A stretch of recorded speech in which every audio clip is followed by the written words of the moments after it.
Okay, hey everybody, welcome to another episode of On the Wrist from Off the Cuff. Today we have an awesome review for you from the brand Borealis. A bit of a sneak preview actually, because this is of course a pre-production prototype, if you will. Sorry about that. Of course, a little bit about the brand. Borealis was founded back in 2013. They're a microbrand with a vintage aesthetic, really focusing on updating classics of the past while taking advantage of today's modern manufacturing improvements. Now, this particular type of watch, of course, is a dive watch. Some key common characteristics and design language: when you're looking for a dive watch, you're going to want water resistance, typically through some type of screw-down crown. You're going to want something that's tough, legible, with a dive time bezel, and a diver's extension is always nice if on bracelet. Now, this particular model is known as the Cascais V2. I could be pronouncing that completely wrong. Feel free to correct me, and I'm sure the internet police definitely will. But I'm reading that as Cascais. Maybe some other way. I don't know. But this is actually the V2, meaning that it's actually the successor to the previous V1 model. Pretty much following up the success of that original edition. They redesigned it from the ground up with a unique Portuguese cobblestone dial texture. This particular layout, of course, is the black and gilt dial with pencil hands and a date. There are other configurations, other colors and whatnot. There are different hands that are more cathedral-like, and then there's also no date dials, but they're pretty much all going to have this really unique Portuguese cobblestone texture when it comes to that dial. They are $390, but basically it's 50% down on pre-order, so only $195 deposits. As far as the latest estimates for when these will be ready to go, definitely check the links down below to find out. Of course, with all of the things that are going on in the world, there's a bit of a sliding scale on a lot of due dates on watches, so I don't want to get anything that isn't ready and give you guys a date. So definitely check for the most current dates if this piece does interest you. So with all that said, let's actually pick this piece up, get it in hand, and take a closer look. Alright guys, let's take a closer look at this piece. Now, it has a 41mm diameter, a 12.3mm thickness, a 47.5mm lug-to-lug distance. It is, of course, made out of complete 316L surgical grade stainless steel. It has a sapphire with a very nice double dome with inner AR coating, so you can see even at very harsh angles still quite legible, which is definitely very nice. It has a 120 click unidirectional rotating bezel with that nice glossy ceramic finish. It's actually fully loomed and has a screw down crown. Let's actually get into some of this bezel action here. Ooh. Guys, this is very reminiscent of the latest Christopher Ward bezel for their Trident C60 Mark III, which is absolutely excellent. This has a really beautiful balance of notchiness and smoothness, and for me that's my sweet spot. If it can be notchy and tactile while still being very smooth to operate, especially with gloves on. Listen to me crank that. Then slow, very precise. Look at, I'm going to try to give it some back play here. You can see that it doesn't want to play much at all. It wants to just get into that next click. Wow. I'm not sure what system they're using for this, but wow, I'm impressed. That is really, really great and refreshing action. So very nice from that standpoint. As far as that screw down crown, of course, very minimalist with the B symbol there, signing on the back. Very typical of Borealis with that light etching and whatnot on the case back. Still quite nice though. Inside there, you can't see it, but it's a Miyota 9015, guys. You can't hear it either, which is nice. So no rotor whirling around there for those of you that are bothered by it. The nice thing, once we get a little closer look here, guys. I mean, the aesthetics on this one are very, very cool. I think obviously it's a bit of a polarizing look. Some people might love it, some people might not. but I think it strikes a certain chord, and obviously has a lot of originality and a lot to like. Also, the general silhouette of this watch is almost like a lugless design. It kind of reminds me of an Oris Aquis in a way, because it's just so much of it is just the circular space here, and then it really, these are super tapered. These are far like the opposite of a maxi case. These things just really swoop and sweep and tuck in a really beautiful way. And then of course you do have the very nice high polished chamfer there. Great transitional, very, very sharp, you know, aesthetically sharp. It's not sharp to the touch or anything, but very, very nice and well done.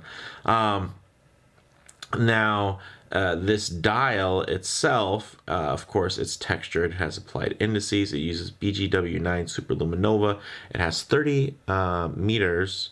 30 atmospheres, I'm sorry, 30 atmospheres and 300 meters of water resistance. We have, of course, solid links and end links, and also a solid milled clasp. Everything you expect from a Borealis, and then, of course, you also get screw-in links. So everything is really nicely done, and then pretty decently articulated as well, as you can see there, guys. It's not like they're bonded together. There actually is quite a bit of articulation you can get, so really nice from that standpoint. But you know, as of late, really that's what you've come to expect from a brand like Borealis. Typically people love the prices, people love the quality. It's really a question of the aesthetic, and I think this is one of those watches that to me has some real potential for crossover quality, because it is, you know, one of their more original designs. It's not really meant to be a direct homage to anything. It's really, you know, an original design that they've updated even more. It kind of reminds me of the path of that Christopher Ward took, you know, as it originally started out with a lot of kind of mishmashes of you know, other design elements, and to create one. Now you're seeing Borealis really kind of, I mean, they still do some great homage type watches, but when I see this original stuff, I'm actually really impressed with it, because it really still draws me in. So as far as some of the other specs here, guys, 20 millimeter links. I'm sorry, 20 millimeter lug. The links do taper from 18 down here all the way up to 20, or you can say 20 down to 18. You know, you do have, of course, this twin trigger style clasp. You know, you've all seen it before, that kind of V buckle with the twin triggers there for the double lock. Not bad at all. And then you do get a bunch of usable micro adjustment holes there. You got the signed buckle as well. So really nice from that standpoint. So with all that said, let's actually get this piece on wrist and kind of see how it wears. All right, guys, I really like the way this thing wears. As you can see on my 7 1/4 inch wrist, with a little bit more arm in there, it's a really nice balanced wear. It is larger, you know, of course, at 41 millimeters. It's not oversized. It's not, you know, undersized. It's just, I'd consider it full sized, and it does a really good job with that. And it visually just kind of spreads that weight really nicely when you take a look there, guys. And those lugs are so slender. Again, it almost gives you kind of a touch or a hint, I'd say, of an integrated bracelet, just because of the way the lines roll with it, and what kind of has your eye follows specific little chamfers and little glints and glistens in the lighting. So really nice. Of course, great proportions, wears super well, and those slender lugs keep it visually quite compact, which is nice. You know, and again, I'll draw the parallel to the Oris Aquis and its integrated bracelet, how it does give you kind of a similar feel, of course, but you do get the versatility of having a standard 20 millimeter lug width, so you can put in different straps, different, you know, whatever it ends up being, whether it's a straight end link bracelet, or, you know, a nylon strap or a rubber strap, 2-piece, 1-piece, any piece really, is going to be quite good on this particular piece. I'm really like, man, this cobblestone finish, I tell you what, the pictures don't do it justice. It has these nice little micro little textures on top of each piece, and it really catches the light in a fun and interesting way. And I gotta say, I can definitely appreciate that aesthetic and those kind of finer refinement touches. It's not just trying to do something wild and super eye grabby. It's something where you get drawn in, you take a closer look, and the more you look, the more you discover, the more you like. So really nice from that standpoint. But let's go ahead and move on to some low light transition and loom shots. All right, we'll go ahead and hit the lights here. As you can see, wow, that BGW9 is really, really nice. Guys, again, the thing about BGW9 that's really great is that it reads very, very white during daylight, and it has this nice bluish hue when it's glowing in the dark. Another contrast, I'd say, though, is that although it can be very, very long lasting, it doesn't have quite the initial punch that you'll get from something like a C3, and then especially if you consider like some type of X1 grade. But it's still very classic. That blue loom really looks beautiful here, as you guys can see. And again, it does last quite nice, and it's really nicely applied, as you know, we've become very used to those very high standards of loom from the brand. Now, one thing I like to do during these is really get this low light transition going, because you're not always going to be out in the middle of a field, you know, doing your shots in direct sunlight. Sometimes you're going to be taking a look at this thing coming out of a vehicle, you know, underneath an overpass, something just with less than optimal lighting. And another thing is, of course, once you get very, very close on it, you can get that high contrast lighting there that really is going to expose any type of imperfections or roughness. And you can see the light is gliding across those links quite nicely. So it's really well done and well put together. And then you can see in the transitional light, still quite legible. And the way this dial really captures the light, it gives you a nice little backdrop, I think, when you are trying to kind of figure out what time it is or whatever. So really nice from that standpoint. And you know, there's not much bad stuff to say about this watch. I mean, if you aesthetically enjoy it, you're gonna enjoy it in the metal for sure, because this thing's pretty killer. Now, as far as model variations go, there's a ton, again, a ton of different options you guys can do there, whether it's the handset, whether it's the dial with a date or no date, and then of course the color options. So there's definitely a lot to choose from. Please do check the link in the comments for the for the most recent updates on there.